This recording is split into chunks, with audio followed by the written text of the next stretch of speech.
මනෝවිද්‍යාවට අනුව යම් පිරිමියෙකු ළඟ මේ ගති ලක්ෂණ පහ තියෙනවා නම් ඔබ දකින්නේ ඊටමත් දුර්ලභ සැබෑ ගුණාංග තියෙන මිනිසෙක්ව.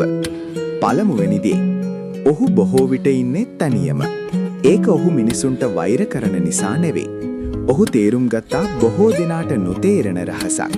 ඒ තමයි සැබෑ සාමය සහ අවංකකම තියෙන්නේ නිහඬ බව ඇතුලේ කියලා. කිසිවෙක් බලන්නේ නැති වෙලාවටත් ඔහු තමන් කවුද කියලා හොඳින් දන්නවා. දෙවැනි දේ. ඔහු ඕනෑම දෙයක් ගැන ගැඹුරින් හිතනවා. ඕවර්තින්කින්. ජීවිතය, මිනිස්සු, වැරදීම් සහ වේදනාවන් ඔහුගේ මනස නිරන්තරයෙන් විග්‍රහ කරනවා. අන් අයට නොදැනෙන තරම් ගැඹුරින් ඔහුට දේවල් දැනෙනවා. මනෝවිද්‍යාවේදී මෙය අඳුන්වන්නේ සංවේදී බුද්ධිය, එම්පැතික් සෙන්සිටිවිටි කියලා. තුන්වෙනි දේ.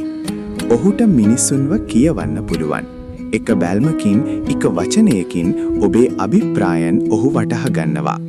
ඔබ කතා කරලා ඉවර වෙන්න කලින්ම ඔබේ හඬේ වෙනස, ශරීර භාෂාව සහ සැඟවුණු අදහස් ඔහු තේරුම් ගන්නවා. හතරවෙනි දේ. ඔහු ලෙහෙසියෙන් මිනිසුන් විශ්වාස කරන්නේ නැහැ. ඒ ඔහු අකාරුණික නිසා නෙවෙයි. ඔහු මිනිසුන්ගේ වෙස් මුහුණු සහ බොරු පොරොන්දු ඕනෑමට වඩා දැකලා තියෙන නිසයි.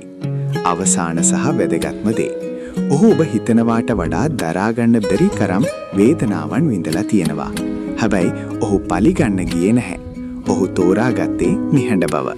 හදවත වහගන්නවා වෙනුවට ඔහු එය තාමත් විවෘතව තබාගෙන ඉන්නවා. ඔබත් මේ වගේ කෙනෙක් නම්